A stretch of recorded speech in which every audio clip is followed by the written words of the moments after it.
Teams with two completely different motives collide under the Thanksgiving lights. Navy coming in at 8-2, alive in the AAC title race, and powered by the number one offense in America, led by quarterback Blake Horvath, averaging over 300 yards of offense on the ground. Memphis, meanwhile, enters 8-3 after a tough loss to East Carolina University. But this Tigers team ranks top 5 nationally in red zone scoring if they can make it. And Brendon Lewis has quietly been one of the most efficient quarterbacks in the conference. This is strength on strength, identity on identity, and the margin for error is paper thin. I'm your host, Nathan Johnston. It's time to break the huddle. This is a huge game for both of these teams heading into the AAC conference title game in just over a week. It's crazy to think how fast this season's flown by, but the American Conference has really stood out to the national landscape of college football. It's really been one of those conferences that, most people didn't expect much of. Yeah, maybe they expected a couple teams, but I think all eyes were on Boise in the Mountain West after what they were able to do last year, and they just fell off the map from the beginning. USF started out hot. They started off undefeated. They're still up there. But for these two teams, Navy to be in contention has just done a phenomenal job. Let's talk about the momentum versus motivation. Talking points first. Navy enters this game off of a 41-38 shootout win versus South Florida. South Florida, like I said, started out so hot. They beat teams like Florida. They beat a team like Boise and beat the brakes off of them too. They crumble against Miami. Everyone thought, okay, it's Miami. And they've kind of had some losses here and there that we really didn't expect them to have. I think Navy's a great team. I picked South Florida to beat them last week. Navy comes out on top. They showcase their running ability, their discipline, their physicality, and it outmatches I would call the finesse of the USF offense, scoring 28 plus in 4 of its last 5 for Navy. That's crazy. Memphis on the other side, shocking loss to East Carolina. I know East Carolina was favored in that one, but Memphis falls in a close one, 31-27. But Lewis still posted 74% passing, and the offense moved the ball efficiently.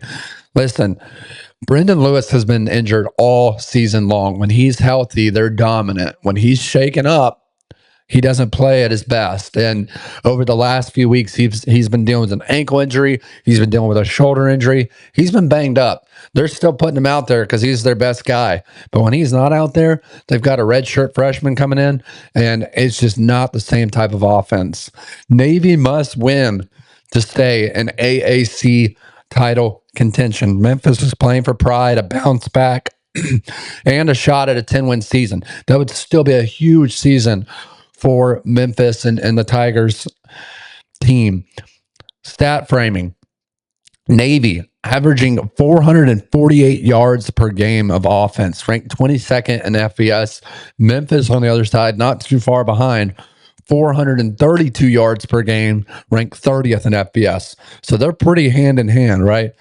And I guess the question that everyone wants to know is, which matters more on a short week? Recent form or overall identity? And I'm going to answer that one because Brad's not here. Shout out Brad. He couldn't be here. To me, it's the identity, right? When you look at this Navy team, they are very, very cohesive. They're a tight band of brothers that are fighting for something far more bigger than football. And that's the U.S. Armed Forces. When you go out on a football field and you run this style of option that they run, you've got to be disciplined. You've got to be cohesive, and they've shown just that.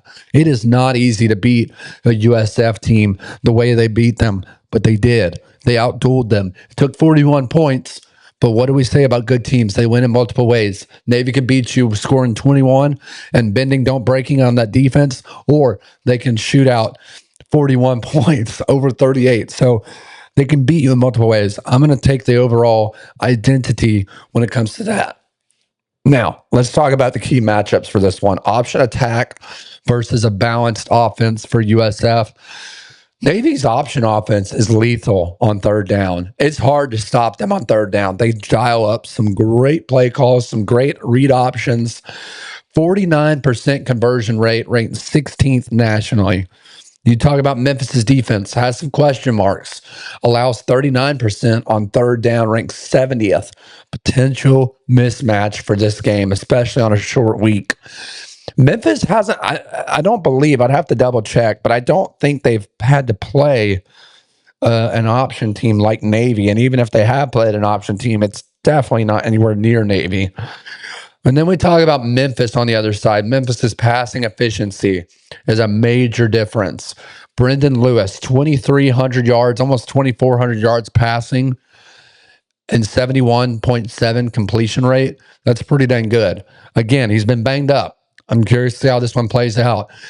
And lucky if you're Navy, yeah, you're coming off of a huge physical, fought, battle-tested win against the USF team, but you played a guy like Byron Brown. Brendon Lewis is the same type of makeup, in my opinion. Tough, physical runner, can use his legs, but he can also throw the ball down the field. He's got a cannon of an arm. So this Navy defense has been tested, in my opinion. Something to keep an eye out on. For Memphis, though, leads a red zone offense scoring of 95% of trips, ranked 5th nationally. Now, you may say, well, they haven't had the competition. I'd say that's pretty dang good either way, no matter who you're playing against. And then Navy's biggest defensive weakness, ranked 121st out of 136 in pass defense. They're allowing 264 yards per game of passing.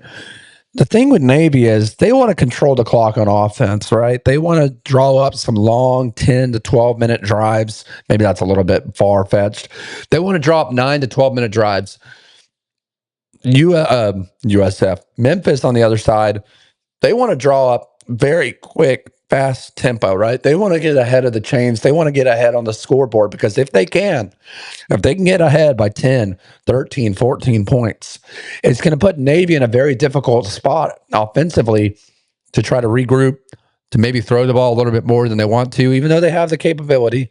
It just puts them in a rough spot. It puts them in a dilemma that they don't want to be in.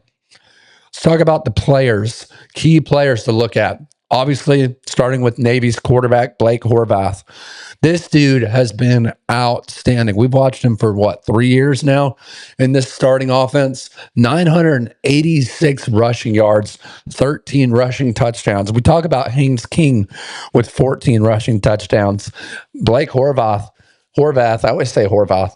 Horvath has 13 touchdowns rushing. That's impressive. On the other side, you got a guy like Sutton Smith, running back from Memphis Tigers, 7.1 yards per carry last week, 644 yards on the season.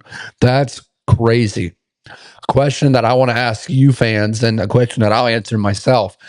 If you're Memphis's defensive coordinator, what's priority number one? Slow the option or force Horvath to beat you through the air? Well, I think it's the same, and I think you can answer it the same, right? You want to slow the option by forcing Blake Horvath to throw the ball. You got to get him to air it out. He's not going to beat you through the air. What he is going to beat you in that option run, because if he gets around that edge, he's gone. This dude is quick, and he's a lot quicker than people expect him to be. Let's talk about the hidden stats, turnovers, red zone, time of possession, right? That's where you win football games. It's the turnovers and times of possession. Turnover margin for Memphis is elite, +8. They can really, really force the turnover from other teams that they play. Ranked 12th nationally. Navy's defense allows opponents to score on 84% of red zone trips. That is awful. Can they keep them out of the red zone is the question. That's the biggest question. They rank 72nd in the nation in red zone defense. Awful. Could be the difference late. Memphis scores nearly every time inside the 20. Again, the question is, can Navy keep them outside the 20? If you can keep them outside the 20, you're going to force them to make some throws that they don't want to throw. Both teams are top 25 in time of possession. This is a surprising stat for me, guys, especially as the season has progressed over the last 14 weeks, 13 weeks. Memphis is at 32 minutes per game time of possession. Navy, 32 minutes per game as well. Dead even.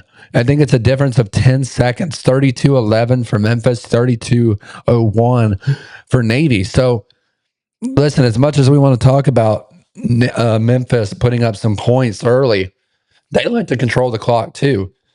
Question I have for you guys, and I'll answer myself as well. Which hidden stat gives you the clearest window into who wins? Turnovers, red zone efficiency, or time of possession? I'm going to say time of possession. I think if Navy can control the clock, I think if they can get 34, 35 minutes time of possession, I think they win this football game. If it goes the other way and the time of possession favors Memphis and they're able to get in the red zone, chances are Memphis is going to create a couple turnovers in this game. There's a good chance. We'll see. Player spotlight and X factors. We kind of already mentioned this. We talked about Brendon Lewis, 13 passing touchdowns. Let's talk about their wide receiver core, starting with Cortez Braham. I've been really high on this guy. We've watched him play a few times this year on our Friday Night Live. 824 yards receiving, 7 touchdowns. That's pretty dang good. Sutton Smith, we talk about him, had an explosive week last week, 109 yards on 7 carries. That's crazy. Navy's X factors. You can't say enough about Blake Horvath. This quarterback has been just an absolute nightmare to deal with for defensive coordinators. A dual threat nightmare, 13 rushing touchdowns. The running back, Alex Texa, 126 yards versus USF. He's a game-changing burst of speed against this Memphis defense. And then obviously the wide receiver, Eli H., as I like to call him, 146 yards receiving against USF, 19.5 yards per catch. Guys, as much as we talk about Navy's offense and their option and their ability to run the ball, we don't give enough credit to their passing game. And this is a situation where if you're not careful, they can throw the ball. 19 yards per catch is embarrassing if you're USF as a defense. And that's the thing. They beat you in multiple ways. They just do. So, which player tonight do you think, or not tonight, I'm sorry, let me start over. Which player on Thursday night has the best chance to take over the game and flip the script? Horvath with his legs or Lewis with his efficiency? Obvious answer here for me, Horvath with his legs. If this dude can get 100 yards carried, 100 yards on the ground, it's game over. It is game over. Let's talk about the final points heading into this matchup. The keys to victory. Navy's got to control their third downs. They've got to avoid long third downs because you get them in long third downs, well, chances are they're probably going to throw it. You get them in third and short, they can pretty much do anything that they want. They can force you to bring the safeties up, thinking that you're going to run the ball. Heavy set, maybe bring in 22 personnel, which is something that we see a lot in these option offenses. Maybe they bring in 21 personnel. That's more of an obvious answer. But they've got to control the pace, and they've got to keep short third downs. If they get down and distant for third downs, it's going to be some trouble for that Navy offense. Memphis, on the other side, must win early downs and finish drives. Like I said, they want to get up early. As much as they want to control the tempo, they can control the tempo once they get up 10, 13 points. Red zone is where they have the edge. They score 95% of the time. That's big, big. How physical is this Navy defense going to look after that outstanding performance, holding up just enough against USF last week? And then Memphis. Memphis's balanced offense versus Navy's ball control identity equals incredible contrast. Again, can't say it enough, guys. Cannot say it enough. Navy wants to control the tempo. Memphis wants to get up early. They play efficient. They play physical. Navy plays physical. Memphis plays efficient. The question is, which one outduels the rest?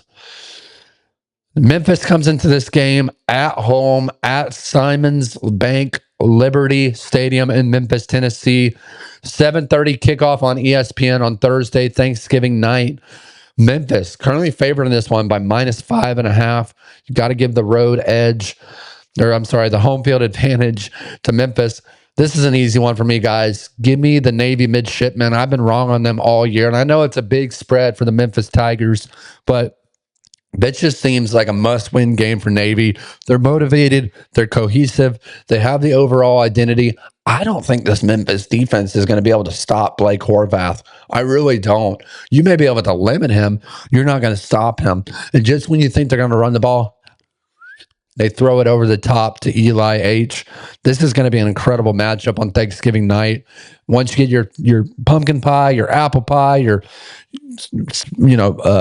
whatever. You get your fixins, you get your desserts, you sit down, you watch this game on Thanksgiving night. It's going to be a good one.